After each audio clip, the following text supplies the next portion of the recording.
ઓમ ગણેશાય નમઃ. બોલો શંકર પાર્વતીને જય. બોલો હર હર શંભો.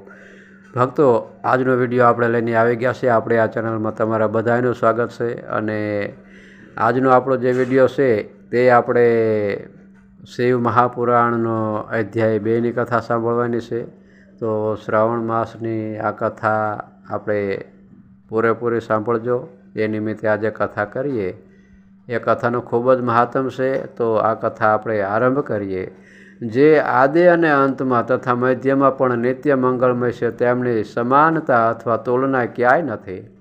જે આત્માના સ્વરૂપને પ્રકાશિત કરનારા દેવતા પરમાત્મા છે, જેમને 5 મોક્ષ છે, અને જે રમતા રમતા ખેલ ખેલમાં અનાયાસ જગતની રચના, પાલન અને સંહાર તથા અનુગ્રહ અને તિરોભાવ રૂપ 5 પ્રબળ કર્મ કરતા રહે છે, એવા શ્રેષ્ઠ અજર અમર અંબિકાપતે ભગવાન શંકરનું હું મનોમન મનમાં ને મનમાં જ ચિંતન કરું છું.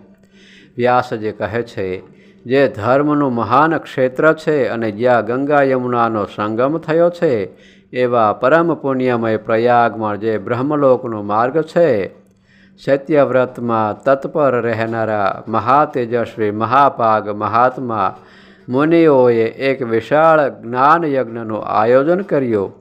એ જ્ઞાન યજ્ઞના સમાચાર સાંભળીને પૌરાણિક શિરોમણી વ્યાસ શિષ્ય મહામુનિ સૂતજી મુનિઓના દર્શનાર્થે પધાર્યા.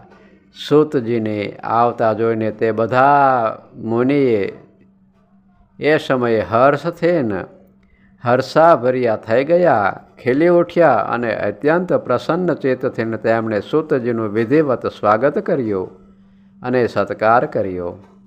ત્યાર પછી એ પ્રસન્ન મહાત્માઓએ તેમની વિધિવત સ્તુતિ કરી વિનયપૂર્વક હાથ જોડીને આ પ્રકારે બોલ્યા: સર્વજ્ઞ વિદ્વાન રોમહર્ષણજી, આપ બહુ મોટા ભાગ્યશાળી છો, અને તે દ્વારા આપે વ્યાસજીના મુખે સ્વયંની પ્રસન્નતા માટે સંપૂર્ણ પુરાણવિદ પ્રાપ્ત કરી. એટલે જ આપ આશ્ચર્ય સ્વરૂપ કથાઓના ભંડાર છો. ઠીક બરાબર એ જ રીતે જેમ રત્નકાર સમુદ્ર મોટા મોટા રત્નો આગળ છે, તેમ આ ત્રણેય લોકમાં ભૂત, વર્તમાન અને ભવિષ્ય તથા બીજી પણ કોઈ વસ્તુ છે, એ સર્વેથી તમે અજ્ઞાત નથી. અમારું પરમ સૌભાગ્ય કે આ યજ્ઞના દર્શન કરવા અહીં પધાર્યા, અને આ નિમિત્તે અમારું કશુંક કલ્યાણ કરનારા છો, કેમ કે આપનું આગમન નિરર્થક હોઈ શકે જ નહીં. આ પહેલાં પણ અમે આપની પાસેથી શુભાશુભ તત્વનું પૂરેપૂરું વર્ણન સાંભળ્યું છે, પરંતુ એમાં હજુ અમને સંપૂર્ણ તૃપ્તિ થઈ નથી. અમને તો વારંવાર એને સાંભળવાની ઈચ્છા થાય છે. હે ઉત્તમ બુદ્ધિવાળા સૂતજી, આ વખતે અમારે એ જ વાત સાંભળવી છે. જો આપનો અનુગ્રહ હોય તો ગોપનીય ગુપ્ત હોવા છતાં પણ આપ એ વિષયનું વર્ણન કરો. ઘોર કળિયુગ આવવાથી મનુષ્ય પુણ્ય કર્મોથી નિવૃત્ત થઈ જાય છે, દુરાચારમાં ફસાઈ જાય છે, અને બધા જ સત્ય ભાષણથી વિમુખ થઈ જાય છે, અન્યોની નિંદામાં તત્પર રહે છે, પારકું ધન હડપ કરી લેવાની ઈચ્છા કરે છે, એમના મન પર સ્ત્રીમાં આસક્ત થઈ જતા હોય છે, અને બીજા પ્રાણીઓની હિંસા પણ કર્યા કરશે. પોતાના દેહને શરીરને જ આત્મા સમજશે. મૂઢ, નાસ્તિક અને પશુ બુદ્ધિ રાખનારા થશે. માતા પિતા સાથે પણ દ્વેષ બુદ્ધિ રાખશે. બ્રાહ્મણો લોભરૂપી મગરનો કોળિયો બની જશે, અર્થાત લોભી બનશે. વેદ વેચીને પણ આજીવિકા ચલાવશે. વિદ્યા પણ માત્ર ધન ઉપાર્જન માટે જ ભણશે. મદથી ચકચોર થઈ જશે. સ્વજાતિના ધર્મનો પરિત્યાગ કરશે. ઘણું કરીને લોકોને છેતરશે. ઠગ વિદ્યાનો આશરો લેશે. ત્રણેય કાળની સંધ્યા ઉપાસના કરશે. કરે નહીં. બ્રહ્મ જ્ઞાનથી શૂન્ય બનશે. સમસ્ત ક્ષત્રિયો પણ સ્વધર્મનો ત્યાગ કરશે. કુસંગી, પાપી અને વ્યભિચાર થઈ જશે. એમનામાં શૌર્યનો અભાવ હશે. તેઓ કુસ્તી ચોરીનું કર્મ કરશે અને એ દ્વારા આજીવિકા ચલાવશે. શૂદ્રો જેવો વર્તાવ કરશે. એમના ચિત્ત કામ વાસનાના દાસ બની રહેશે. વૈશ્ય, સંસ્કાર ભ્રષ્ટ, સ્વધર્મ ત્યાગી, કુમાર્ગી, માત્ર ધનોપાર્જન પારાયણ તથા તોલ માપમાં પણ પોતાને ક્રોસ્તિસ્ત વૃત્તિનો પરિચય દેનારા થશે. આ જ રીતે શૂદ્રો બ્રાહ્મણોના આચારમાં તત્પર થશે.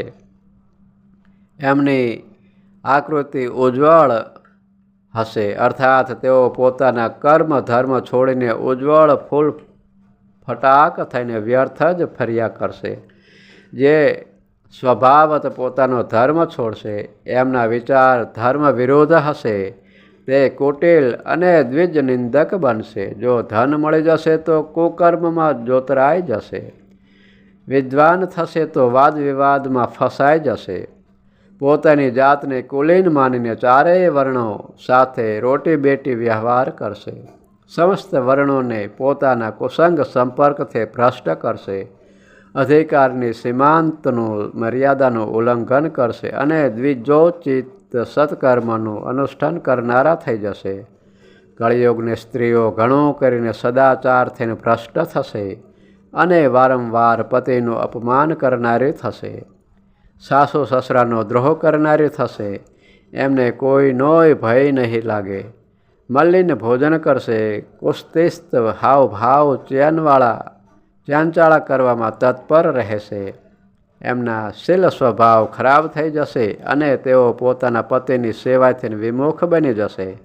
હે સુતજી, આ રીતે જેમની બુદ્ધિ નષ્ટ થઈ ગઈ હશે, જેમણે સ્વધર્મનો ત્યાગ કર્યો હશે, આવા લોકોને આલોક અને પરલોકમાં ઉત્તમ ગતિ કેવી રીતે પ્રાપ્ત થશે?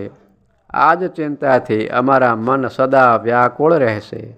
પરોપકાર જેવો બીજો કોઈ ધર્મ નથી.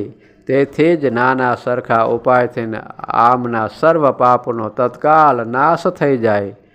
એ ઉપાય આ વખતે કૃપાપૂર્વક અમને બતાવો, કેમ કે તમે સમસ્ત સિદ્ધાંતોના જાણકાર છો, જ્ઞાતા છો.